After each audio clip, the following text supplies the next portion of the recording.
اگر آپ قرض اور سود کی لعنت میں پھنس گئے ہیں اور آپ کو کاروباری طور پہ لاس ہو گیا ہے، جاب چلی گئی ہے یا دوسرے بے شمار مسائل میں آپ جکڑے گئے ہیں، تو پہلی بات تو یہ ہے کہ آپ نے گھبرانا نہیں ہے اور اپنے نقصان کا تجزیہ کرنا ہے، جانچ پڑتال کرنی ہے کہ کون کون سی وجوہات ہیں جن کی وجہ سے یہ نقصان ہوا ہے، پھر ان کاموں کو، ان وجوہات کو دور کرنا ہے اور کوشش کرنی ہے کہ نقصان کا جائزہ لے کے اس کو کم سے کم کیا جائے، اس کو تسلیم کیا جائے۔ اگر آپ کے پاس مثال کے طور کے اگر آپ کے اوپر 10 لاکھ روپے قرض آ گیا ہے اور اس کا سود بھی دینا پڑ رہا ہے جبکہ آپ کے پاس 1 روپیہ بھی نہیں ہے، تو اس کا ایک حل تو یہ ہے کہ آپ مزید قرضوں میں جکڑے جائیں۔ دوسرا حل یہ ہے کہ آپ سود سے بچنے اور قرض سے بچنے کے لیے اپنے فیملی ممبر، رشتہ دار لوگوں سے اگر 10 لاکھ قرض ہے تو فی ممبر 1 لاکھ روپیہ ادھار مانگ کے، یہ سود والا جو طریقہ کار ہے بینک کی طرف سے ہے یا سخت لوگوں کی طرف سے ہے، تو ان کو یہ رقم یکمشت دے کے جان چھڑا لیں۔ اس کے بعد اپنے جاننے والے رشتہ دار لوگ جن سے آپ نے قرض لیا ہے، ان کو پہلے سے اعتماد میں لیا ہوا ہوگا،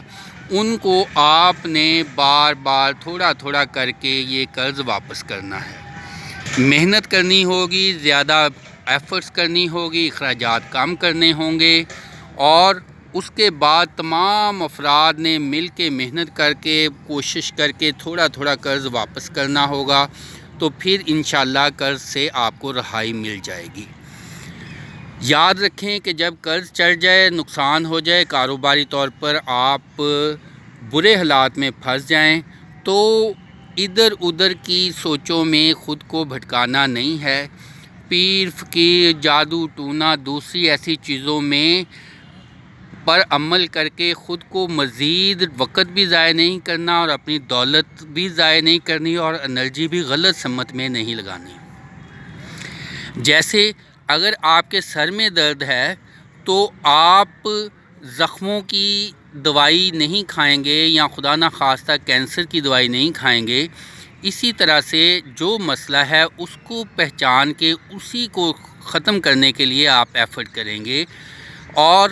پیر فقیر بعض اوقات آپ کو غلط ڈائریکشن کے پیچھے چلا دیتے ہیں، ان سے آپ نے بچنا ہے۔ رہنمائی حاصل کرنے کے لیے کوئی بھی شخص جو آپ کو اچھی بات بتاتا ہے وہ اس کو پیر فقیر ہی مانیں۔ اور اس کے بعد ایک طریقہ یہ بھی ہوتا ہے کہ آپ جتنا قرض ہے اس میں سے کچھ معاف کروا لیں۔ اگر کچھ پارٹیاں ہیں، کچھ لوگ ہیں، کچھ کاروباری لوگ ہیں، وہ آپ کی ساکھ کو جانتے ہیں، آپ ان کو کھل کے ساری بات بتائیں اور جو مال باقی آپ کے پاس ہے، جو رقم ہے، اس کو بانٹ کے مختلف لوگوں کو دے کر اپنی جان چھڑوا لیں۔ لیکن آپ کو دلیری سے اس صورتحال کا مقابلہ کرنا پڑے گا، اور پھر انشاءاللہ ایک وقت آئے گا کہ آپ قرضوں سے بھی جان چھوٹ جائے گی اور پھر نئے سرے سے خود کو اسٹیبلش کر سکیں گے۔